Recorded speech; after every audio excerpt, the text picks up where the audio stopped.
Buenos días a todos y a todas. Soy María Medina Vicent, profesora en el Departamento de Filosofía y Sociología de la Universitat Jaume I, y voy a presentar mi trabajo sobre un análisis feminista de los discursos gerenciales dirigidos a las mujeres en literatura editada en España.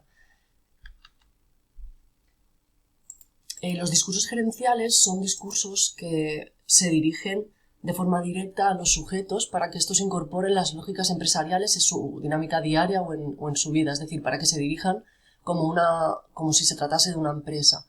En este sentido, encontramos diferentes variantes y algunos casos diferenciales cuando estos discursos se dirigen específicamente a las mujeres. En este trabajo, una de las intenciones principales es tratar de identificar cuáles son estos discursos en el caso español y si hay algunas diferencias respecto a algunos análisis previos que hemos hecho en el caso anglosajón. Las obras que analizo en este trabajo son las siguientes: Liderar en femenino, de Chey Costa, Alfas y Omegas, de Merce Bray y Victoria Yasinetskaya, y La jefa eres tú, de Olga Jiménez Montané. A lo largo de la presentación iré intercalando fragmentos de estas obras y destacando algunas líneas temáticas y ejes de significación que he identificado en el análisis de las mismas. Los principales ejes de significación sobre los que va a pivotar mi presentación son, primero, aquellos discursos que remiten a la constitución del sujeto neoliberal en una acepción general, y después aquellos discursos que nos remiten directamente a esa constitución de las mujeres como líderes. En el primer caso, hay algunos temas, ¿no? Algunas dinámicas que podemos identificar, como por ejemplo la constitución de la vida como si de un reto se tratase. Ya no es simplemente que la mujer líder tenga que sortear una serie de retos, sino que la propia vida se constituye como un reto a una misma, ¿no? Como una demostración de la valía de esas mujeres que van sorteando problemas o solucionando problemas en el ámbito de la empresa. Es un camino de autosuperación y es un camino de demostración de la valía de una misma, ¿no? Es un camino hacia el éxito que al mismo tiempo se caracteriza por un impulso hacia la toma de riesgos, ¿no? El ganar temple, el asumir riesgos que van a reportar en el autoconocimiento y en la amplitud, ¿no? de valía de esa mujer.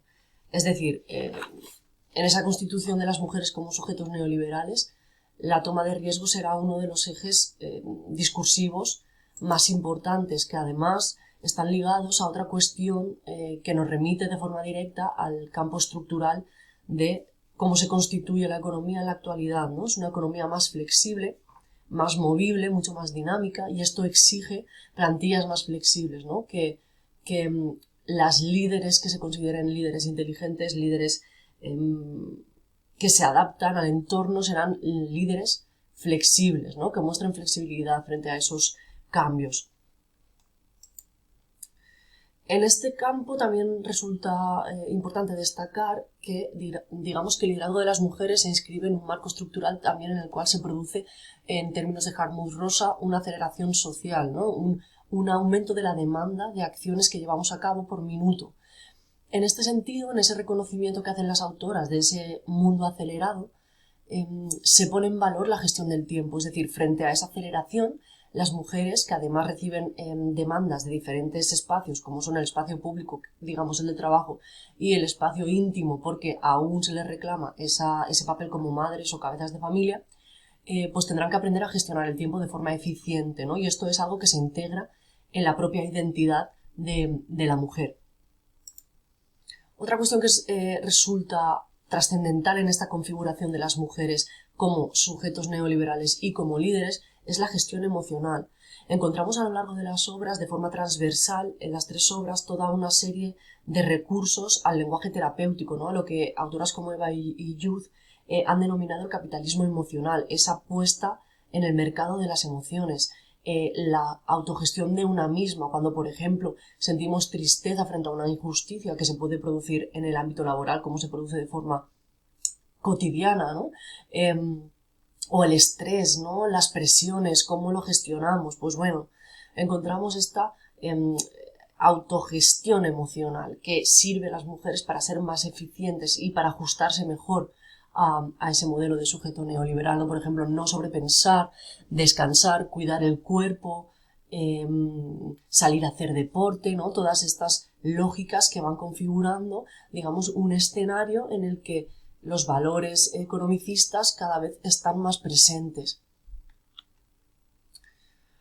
En cuanto al segundo eje de significación, que ya es relativo al liderazgo de las mujeres de forma directa, encontramos todas estas cuestiones que hemos abordado de forma muy aproximativa, pero encontramos algunas diferencias, ¿no? Todo esto también lo habíamos visto en los análisis previos que se sintetizan en la obra Mujeres y discursos gerenciales hacia la autogestión feminista, publicada en el año 2020 en Comares, y una de las diferencias que vamos a encontrar en este sentido será la que destacamos en el título de la comunicación, que es la cuestión del equilibrio masculino-femenino.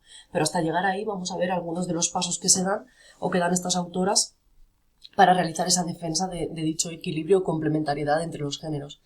En primer lugar, se reconoce la existencia de la desigualdad de género y además se produce una asociación de la consecución de la igualdad en diferentes sociedades y también instituciones con la felicidad. Es decir, sociedades más igualitarias equivale a sociedades más felices. Y esto también tiene mucho que ver con toda la lógica del pensamiento positivo y de la búsqueda de la felicidad, ¿no? Que hemos visto, por ejemplo, con autoras como Barbara Ehrenreich o Edgar Cabanas, también Eva Illouz. También la igualdad se entiende como una oportunidad, ¿no? Se hace una referencia directa al feminismo, se habla de las diferentes olas, de las aportaciones de diferentes autoras, y esto es algo también que diferencia a las obras editadas en el ámbito en España en los últimos años, desde el 2019 hasta la actualidad, respecto a las obras analizadas anteriormente en el trabajo que acabo de citar, Mujeres y discursos gerenciales, que son obras editadas más o menos del año 2012 al 2015, por autoras anglosajonas y en ámbitos anglosajones. Entre estas obras encontramos Vayamos hacia adelante, de Sandberg, de Sheryl Sandberg, o también una obra de Ivanka Trump sobre el liderazgo de las mujeres. Y aquí, por ejemplo, no se hablaba de feminismo, se prefería hablar de igualdad. Ahora, debido a la popularización del feminismo, sí que hay una incorporación de este término y también una reivindicación, aunque a veces podemos encontrarla con un tono un tanto esencialista, de la necesaria lucha de las mujeres por la igualdad, ¿no? Y esto es un cambio que cabe destacar. También hay todo un discurso de la necesidad de generar una empresa o una organización más humana, ¿no? Menos centrada en liderazgos tradicionales que también las autoras asocian con el modelo femenino, ¿no? Con el estereotipo, de género masculino, y que contraponen al liderazgo femenino, que sería un liderazgo más empático, más consciente, que pone más énfasis en las relaciones humanas que se producen dentro del ámbito organizacional, ¿no? Que escuchan más, que hablan más sobre los problemas y que sobre todo permiten a la empresa rentabilizar ese potencial humano, ese capital humano que no se está teniendo en cuenta, ¿no? Entonces aquí las mujeres se convertirían en agentes de cambio al tiempo que se convierten pues como una ventaja competitiva, digamos, de la empresa, ¿no? Que esto es algo que también en las otras obras lo encontrábamos, en las obras anglosajonas.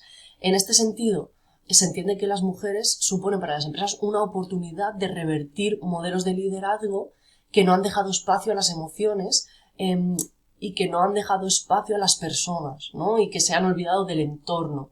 Entonces, se trataría como de sacar lo que las mujeres ya tienen, ¿no? por haber sido educadas en un modelo de género femenino y potenciarlo para que a la empresa le sirva para ser más rentable o más eficiente. Una novedad que sí que encontramos, que ya la hemos dejado apuntada anteriormente, es esa búsqueda del equilibrio femenino-masculino. Si en las obras anglosajonas que hemos comentado antes, como la de Sandberg o la de Trump o la de Bacall, encontrábamos una defensa del liderazgo femenino, que a veces también resultaba ambigua, pero que realmente era bastante clara en un sentido esencialista, ahora lo que vemos se mantiene como esa línea esencialista, pero se da un paso más, ¿no? Que es la idea de que sin equilibrio entre los géneros no puede haber igualdad. Entonces, tanto lo femenino como lo masculino serviría para la rentabilidad de la empresa en diferentes contextos, o sea, sería muy adaptable a cada contexto, Pero la cuestión es que aquí el sujeto, ya sea hombre o sea mujer, debe potenciar aquello que remite a su esencia, ¿no? A su autenticidad, que también es un concepto que está muy presente en las obras. Por ejemplo, una idea pues clave es la de integrar los talentos, ¿no? Si es un talento más femenino, pues más femenino. Si es más masculino, más masculino. Pero que esto siempre esté en un equilibrio casi místico, ¿no? Que es también esta aureola de misticismo y de espiritualidad está muy presente y remite también de forma directa a la gestión emocional. ¿Cómo se produce este cambio? Ya hemos dicho que las mujeres se entienden como agentes de cambio, pero no se pone la responsabilidad de forma exclusiva sobre ellas. Se entiende que la acción de la mujer debe estar enmarcada en una coherencia con la lógica de la organización o de la empresa. Entonces, este también es un cambio sustancial porque ya no se entiende que los sujetos han de adaptarse a la organización, sino que el cambio debe venir de la organización. Y en este sentido el sujeto contribuye con lo que ya tiene, ¿no? De auténtico, ya sea lo que comentaba antes, ¿no? Una autenticidad más femenina o más masculina. En conclusión, encontramos en este análisis de las obras que he comentado anteriormente, ¿no? Las obras de Montaner, de Costa o de Bray, discursos que nos remiten de forma directa a la constitución del sujeto neoliberal en una acepción general, que ya encontrábamos en las obras de Sandberg o de Ivanka Trump, ¿no? Por ejemplo. Aquí se producen pocos cambios. Encontramos la cuestión del riesgo, la cuestión de la flexibilidad, la cuestión del reto, de la vida como un reto, la gestión emocional, la gestión temporal. Pero en el caso ya directo de estos, cómo se traducen estos sujetos neoliberales más generales o cómo se dirigen a las mujeres, en específico encontramos como esa variante, esa novedad que ya no pone el énfasis en reivindicar la feminidad, sino que lo hace, pero poniéndola en diálogo con una idea de complementariedad de los géneros o de equilibrio entre estos géneros, que se siguen entendiendo, ¿no? De forma esencialista. Se entiende que somos diferentes, ¿no? Pero que es precisamente esa diferencia lo que enriquece o puede enriquecer la gestión de las organizaciones. También encontramos una diferencia en el sentido de incorporar ese reconocimiento de que la lucha feminista es necesaria, aunque tampoco se articula de forma clara de qué tipo de feminismo se está hablando, ¿no? Aunque, bueno, a primera vista podemos entender que es un feminismo con un cariz más institucional. Hasta aquí hemos destacado estos dos ejes de significación y dentro de ellos pues los discursos o argumentos de los que se valen las autoras para hacer esta defensa, ¿no? Del equilibrio femenino y masculino. Espero que la comunicación os haya gustado. Aquí tenéis la bibliografía principal que he utilizado para desarrollar mi trabajo. Y si necesitáis cualquier cosa o tenéis cualquier pregunta, también si queréis tener acceso a la bibliografía, podéis escribirme a medinam@uji.es y estaré encantada de enviaros la información. Muchísimas gracias.